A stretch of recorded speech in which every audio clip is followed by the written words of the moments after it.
Hi friends, welcome to my channel. ఈరోజు చెప్పే కథను చూడండి. నచ్చితే లైక్ చేయండి, సబ్స్క్రైబ్ చేయండి, షేర్ చేయండి, కామెంట్ కూడా చేయండి. ఇక కథలోకి వెళ్దామా?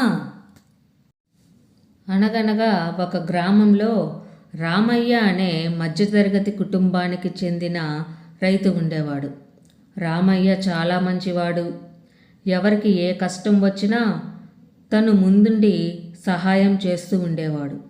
అయితే సహాయం చేయడానికి కావాల్సినంత సొమ్ము తన దగ్గర లేకపోయినా ఇల్లిల్లు వాడావాడా తిరిగి చందాలు పోగు చేసి కష్టాల్లో ఉన్నవారికి సహాయం చేస్తూ ఉండేవాడు. అలాంటి పరోపకారి అయిన రామయ్యని ఊళ్ళో వారందరూ ఎంతగానో గౌరవించేవారు. అయితే అదే ఊళ్ళో సత్తిపండు అనే ధనవంతుడు ఉండేవాడు. సత్తిపండు అతనికి ఎటువంటి లాభము లేనిదే ఎవరికి ఇసుమంతైనా సరే సహాయం చేసేవాడు కాదు. అలాంటి సత్తిపండు దగ్గరకు రామయ్య చందా కోసం వస్తే పైసా కూడా దానం చేసేవాడు కాదు. చెయ్యకపోగా రామయ్యకు ఏదో లాభం ఉండబట్టే ఇలా చందాలు పోగు చేసి సహాయం చేస్తున్నట్లు నటిస్తున్నాడని ఊరంతా ప్రచారం చేసేవాడు. అలాంటి మాటలు విన్నా సరే రామయ్య పట్టించుకోకుండా తన వంతు సహాయం తాను చేస్తూ ఉండేవాడు. ఇదిలా ఉండగా ఆ ఊరికి చెందిన రామరాజు ఇల్లు అగ్ని ప్రమాదంలో కాలిపోయింది. ఇంటితో పాటు ఇంటిలో ఉన్న వస్తువులన్నీ కూడా కాలిపోయాయి. దానితో రామరాజు అతని కుటుంబం కట్టుబట్టలతో నడి రోడ్డు మీదకి వచ్చేశారు. అప్పుడు రామయ్య ముందుకు వచ్చి, రామరాజు, నువ్వు బాధపడకురా, నీ వెనక ఊరంతా ఉంది. మేమందరం కలిసి నీకు ఇల్లు కట్టిస్తాం. అప్పటి వరకు మా ఇంట్లో ఉండు, నా మాట నమ్ము అంటూ రామరాజుని అతని కుటుంబాన్ని తన ఇంటికి తీసుకువెళ్ళాడు రామయ్య.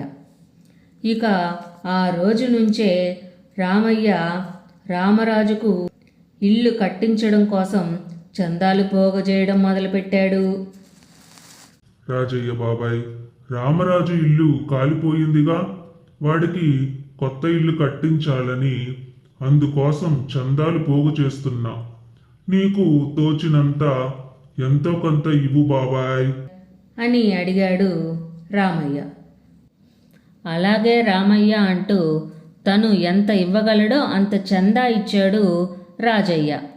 ఇస్తూ, ఏరా, నీలాంటోడు ఊరికి ఒక్కడు ఉంటే చాలురా, ఊళ్ళో కష్టమనే మాటే వినిపించదు. నువ్వు 10 కాలాల పాటు చల్లగా ఉండాలి అని దీవించాడు రాజయ్య. అలా ఆ ఊరే కాక పొరుగురు కూడా వెళ్ళి చందాలు పోగు చేసి రామరాజుకి ఇల్లు కట్టించి, రామరాజు, చందాలు పోగు చేసిన డబ్బుతో ఇల్లు కట్టించా, ఇంకా కాస్త డబ్బు మిగిలింది. ఈ డబ్బుతో ఇక నువ్వు జీవితాన్ని మొదలుపెట్టు అంటూ తన దగ్గర ఉన్న సొమ్మునంతా రామరాజుకు ఇచ్చేశాడు. రామయ్య, నీ మేలు ఈ జన్మలో మర్చిపోలేనురా. నువ్వే గనుక లేకపోతే మేము ఈరోజు ఈ భూమి మీద ఉండేవాళ్ళము కాదురా. నీకు చాలా ధన్యవాదాలురా. అలాగే చెల్లెమ్మ, నీకు కూడానమ్మా. ఇన్ని రోజులు మమ్మల్ని నీ సొంత మనుషులనుకొని మమ్మల్ని జాగ్రత్తగా చూసుకున్నావమ్మా. మీరిద్దరూ 10 కాలాల పాటు చల్లగా ఉండాలమ్మా అని రామరాజు కుటుంబం అతడికి అతని భార్యకి ధన్యవాదాలు తెలుపుకొని అక్కడి నుంచి ఇంటికి వెళ్ళిపోయారు. అలా రామయ్య ఊళ్ళో ఎవరికి ఏ కష్టం వచ్చినా తన వంతు సహాయం చేస్తూనే ఉండేవాడు. ఊళ్ళో అందరూ రామయ్యను మెచ్చుకుంటూనే ఉండేవారు. అదంతా చూస్తూ తట్టుకోలేని సత్తిపండు రామయ్య వినేలాగా ఏదో ఒకటి అంటూనే ఉండేవాడు. రామయ్య ఎంత మంచోడురా, వీడిలాంటోడు ఊరికి ఒక్కడు ఉంటే చాలురా అని ప్రతి ఊరికి ఏ ఇబ్బంది ఉండదు అంటూ ఊరివారు మాట్లాడుకుంటూ ఉండగా, రాజయ్య బాబాయ్, మీకేం తెలుసు?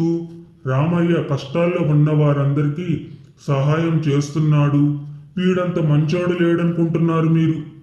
కానీ రామయ్య ఏదో లాభం ఉండబట్టే ఆ పనులన్నీ చేస్తున్నాడు బాబాయ్ అన్నాడు సత్తిపండు. ఊరుకోరా నువ్వు మరీను, దీనిలో ఏమి లాభం ఉంటుంది అని కోపంగా అన్నాడు రాజయ్య. ఈ రోజుల్లో ఏ లాభం లేకుండా ఏ పని ఎవరు చెయ్యడు బాబాయ్. ఈ రామయ్య కూడా అంతే. మొన్నటికి మొన్న ఆ రామరాజుకి ఇల్లు కట్టిస్తాను అంటూ ఈ ఊరే కాకుండా పొరుగురు కూడా వెళ్ళి చందాలు పోగు చేశాడు. ఎంత డబ్బు పోగు చేశాడు అనుకుంటున్నావు? దాంతో 2 ఇల్లు కట్టించుకోవచ్చు, కానీ ఒక చిన్న ఇల్లు కట్టించి మిగిలిన సొమ్మంతా తాను దాచుకున్నాడు బాబాయ్ అంటూ చూసినట్లే చెప్పాడు సత్తిపండు. సత్తిపండు మాటలు నమ్మి, అవునా, ఇది అంతా మాకు తెలియదురా అన్నారు ఊరి వారంతా. అయితే అప్పుడే అటుగా వెళ్తున్న రామరాజు, చాలే సత్తిపండు, నువ్వలా ఏదైనా లాభం ఉంటేనే ఇంకొకరికి సహాయం చేస్తావు. నీలాగా ఎవరు ఉండరు. రాజయ్య బాబాయ్, ఈ సత్తిపండు మాటల్ని నమ్మకండి.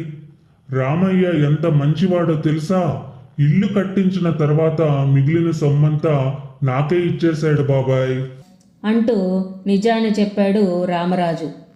అది విన్న ఊరి వారందరూ సత్తిపండుని తిట్టుకుంటూ అక్కడ నుంచి వెళ్ళిపోయారు.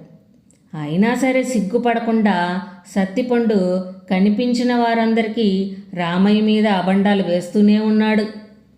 అలా సత్తిపండు చెప్పడం వల్ల సత్తిపండు చెప్పే దాంట్లో ఎంతో కొంత నిజం ఉంటుందని ఊళ్ళో కొంతమంది రామయ్యను అనుమానించడం మొదలుపెట్టారు.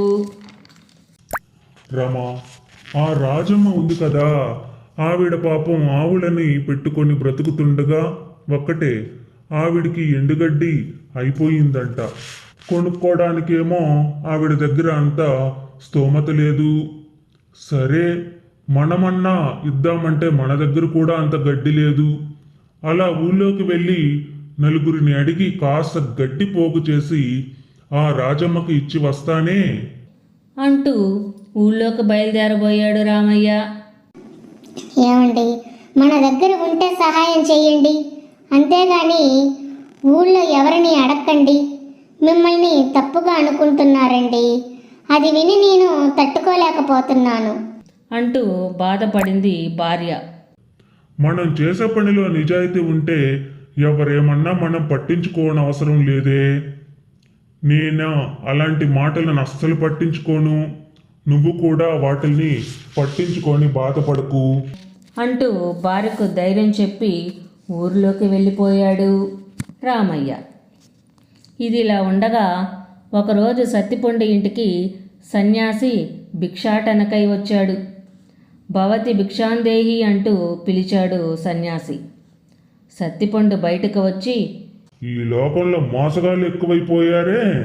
చూడ్డానికి కాళ్ళు చేతులు బాగానే ఉన్నాయిగా, ఎందుకు అడుక్కుంటున్నావు అంటూ ఆ సన్యాసిని అరిచాడు.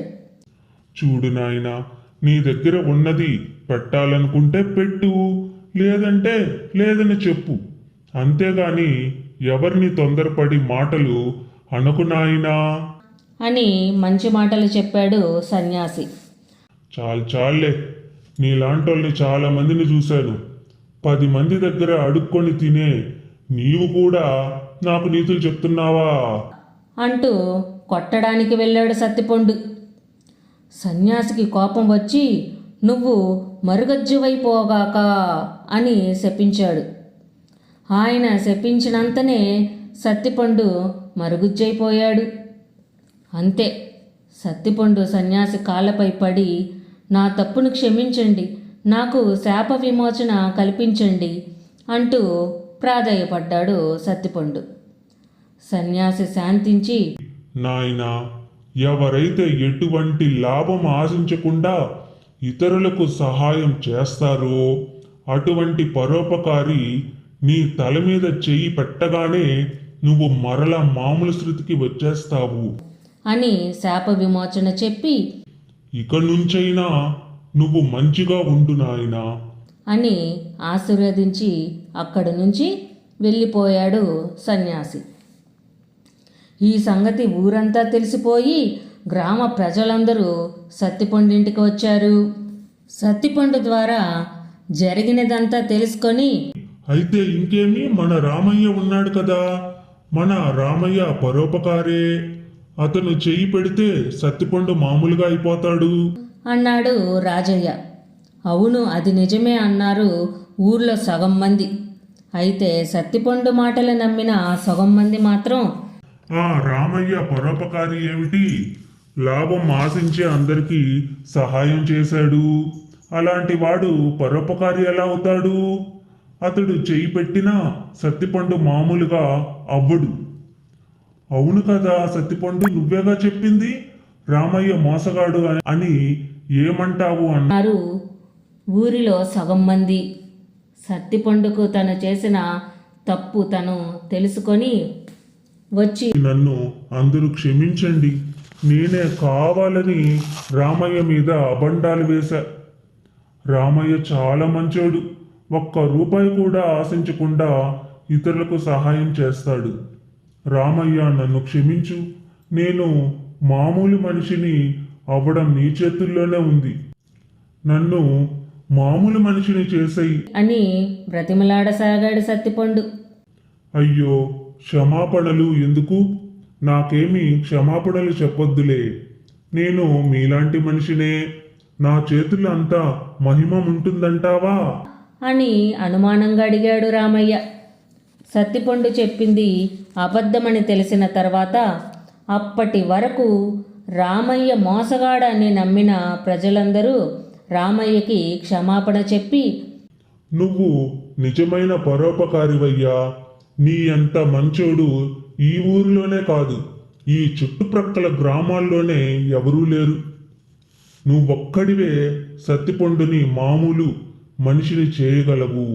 నువ్వు కష్టాల్లో ఉన్న వారికి సహాయం చేస్తూ ఉంటావు కదా, ఇప్పుడు సత్తిపండు కూడా కష్టాల్లోనే ఉన్నాడు, నీ వంతు సహాయం చెయ్యయ్యా అంటూ ఊరి వారందరూ రామయ్యని బ్రతిమలాడసాగారు.